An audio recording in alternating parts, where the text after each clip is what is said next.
Ah, yes, Mr. Alvarez. Bakit napadalaw ka yata dito? Ma'am, nandito ako para ayusin yung grades ko.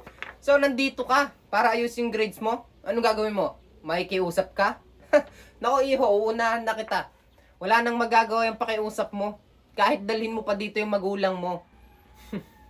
Ma'am, huwag kayong magsalita ng tapos. Ha? Nandito ako para mag-offer ng 2 floor wax. Ang ipinagbabawal na teknik, ang pagdadala ng special project. Ano sa tingin mo, iho? Ipapasakita ng dahil lamang sa floor wax? Hindi uubra yung 2 floor wax, ma'am? Sige, eto. Magandang deal para sa inyo. Magdadagdag ako ng walis tambo. Shit! Walis tambo. Minsan lang may mag-offer sa akin ng walis tambo ah. Alam mo, iho, hindi naman sa mga ganyang bagay na babase ang pag-aaral eh. Nasa sayo yan. So, yung ino-offer mo na 2 floor wax at isang walis tambo, walang magagawa yan. Pasensya ka na. Ha? Bagsak ka na talaga.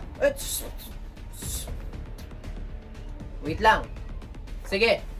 Floor wax at walis tambo, hindi uubra. Okay, sige. Sasamahan ko na ng 3 bunot.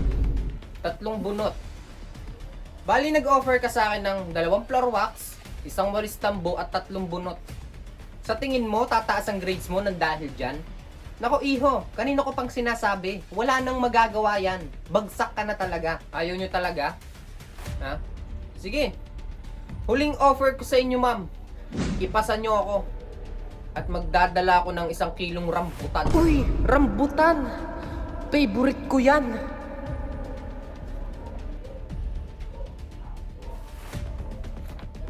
Sige, iho.